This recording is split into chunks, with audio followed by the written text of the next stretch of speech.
10, 9, 8, 7, 6, 5, 4, 3, 2, 1, 0. Ignition and liftoff.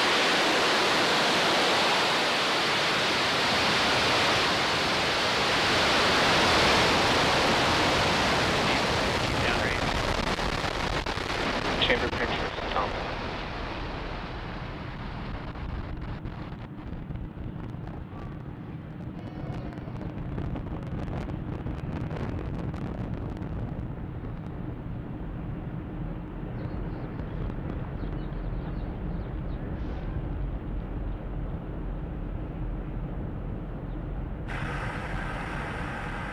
T plus 40 seconds into flight, Falcon 9 lifting off from Space Launch Complex 39A at the Kennedy Space Center. Power and telemetry nominal. Carrying 47 Starlink satellites to low Earth orbit. Now, we just throttled down the Merlin 1D engines in preparation for max Q. That's the point of maximum aerodynamic pressure. Falcon 9 is supersonic. That's the point when the combination of the velocity of the vehicle and the density of the Earth's atmosphere put the highest stresses on the vehicle.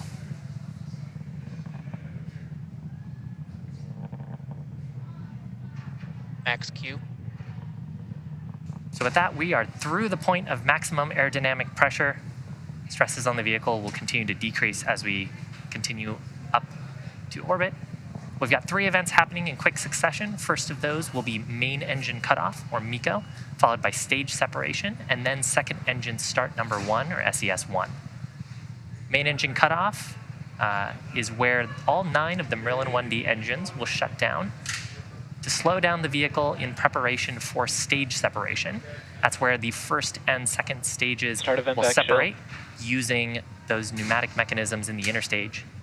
Right after stage separation, the first stage will be making its way back to Earth for landing, and we will be attempting to recover the first stage today on a drone ship stationed out in the Atlantic named Just Read the Instructions. Vehicle is following a nominal trajectory. Now, while that's happening, stage 2 will continue on its journey with the third event. That's second engine start number 1, or SES1. It'll start its Merlin vacuum engine and take those Starlink satellites to orbit. It's coming up, just a few seconds. MECO, main engine cutoff, followed by stage sep, and then SES1.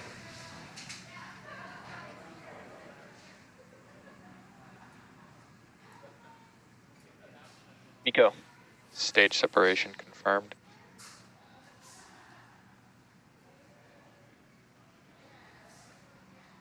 Now we'll see pretty shortly here fairing deployment as well. And second engine stage startup. Fairing separation confirmed. So there on the right-hand side of your screen, those Starlink satellites seeing space for the first time. There's a shot of the Merlin vacuum. You can actually see the fairing halves heading back to planet Earth. And on the left-hand side of your screen, you can see the first stage deploying its grid fins. Both vehicles continue to follow nominal trajectories. Just a quick note on the fairing halves today. One of those is flying for its 3rd time. The other is flying for its 4th. And we will be attempting to recover both halves today using our recovery vessel named Bob. Now, stage 2 is continuing to its target orbit. The first stage, which you can see on your left-hand side, has a couple of burns to make before it can make its way back to planet Earth. First of those is the entry burn. It'll ignite 3 of its Merlin 1D engines to slow down as it re-enters the upper part of the Earth's atmosphere. And then the second burn happens much closer to touchdown on that first stage. It'll ignite just its single center Merlin engine for the landing burn. And that's what brings the vehicle speed rapidly down to 0 so we can have a soft touchdown on the drone ship. Right-hand side of your screen, you can see the Merlin vacuum engine on the second stage with some beautiful shots of signal of Earth behind us. Glowing that orange color. The second stage engine will continue to burn until about T plus 8 minutes, so it's got a few minutes to go here. If you're just joining us, we had successful liftoff of the Falcon 9 at 9:25 a.m. Eastern Time from the Kennedy Space Center, Space Launch Complex 39A. On the left-hand side of your screen is a live view of the first stage with its grid fins extended preparing for its next major event, which is the entry burn. It's making its way to a drone ship stationed in the Atlantic named Just Read the Instructions, targeting its 11th landing. On the right-hand side of your screen is the second stage, carrying 47 Starlink satellites into an intended drop-off orbit. Now, those Merlin engines on the stages, on the first stage, are actually optimized for sea level. They achieve about 190,000 pounds of thrust during ascent, so during this portion of the mission, and now for descent, a similar amount of thrust. The Merlin vacuum engine is optimized for 220,500 pounds of thrust, and that's because the nozzle is significantly larger, allowing us to get more force out of the gases from combustion. You can see a couple of the grid fins on the Falcon 9's first stage on the left-hand side of your screen. Those hypersonic grid fins are near the top of the first stage. And as we get back into the Earth's atmosphere, the first stage only uses those grid fins to steer back towards the drone ship. While we're in the less dense parts of the Earth's atmosphere, you can see some periodic gas thrusters. That's from nitrogen gas. Both vehicles continue to follow nominal trajectories. And that's orienting the vehicle as we get prepared for the entry burn start, which is coming up about 20 or so seconds from now. During entry burn, we'll ignite 3 of the Merlin 1D engines on the first stage to slow down the vehicle as we start to hit the denser parts of the Earth's atmosphere.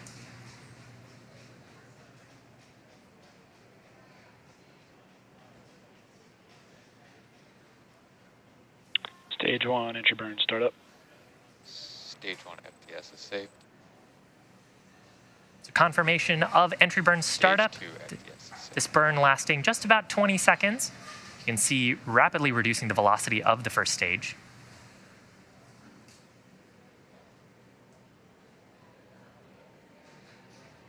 Stage 1, entry burn, shutdown. So confirmation of shutdown of the entry burn.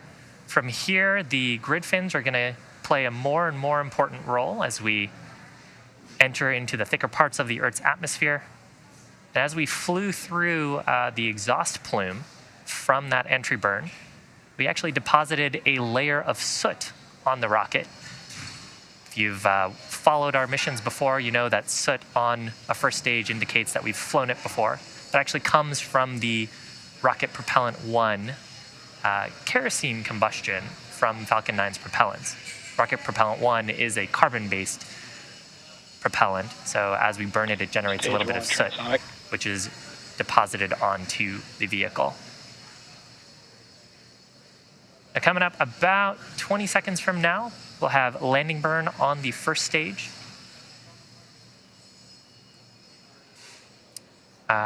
We may not have video confirmation of that part of the mission, so I'll try to give callouts if I can hear them on the nets. And simultaneously, so there's callout there for the landing burn start. Simultaneously, during the landing burn, the landing legs will deploy on the first stage for hopefully a soft touchdown, and then the second stage, which we have on our screen, should also complete its first burn. Stage 1, landing leg deploy. So 4 landing legs deployed on the first stage, confirmed by the ground control team. Stage 1, landing confirmed. And confirmation, 11th successful landing of that first stage. Pico. 26th overall landing on Just Read the Instructions. There you can see a shot there. We also had a call out. Nominal orbit insertion. 2 callouts there on the second stage, confirmation of second engine cutoff, and a nominal orbit, which means those Starlink satellites are right where they want to be for the upcoming payload deployment. Now, those 47 Starlink satellites are scheduled to be deployed about an hour from now. However, we won't have live audio or visual coverage of the payload deployment due to a lack of ground station coverage at the scheduled time. We will regain signal with our ground station at about T+1 hour and 19 minutes. So for those of you interested, we'll keep the audio-only countdown nets up on our YouTube channel, and we'll confirm successful payload deployment on our social media channels.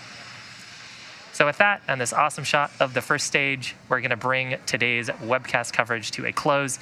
Our team at SpaceX would like to thank the Range and the Federal Aviation Administration for supporting today's mission.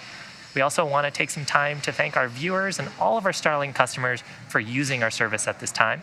For more information on Starlink, or if you're interested in signing up for service, head on over to starlink.com. Thanks for joining us, and we'll see you again real soon.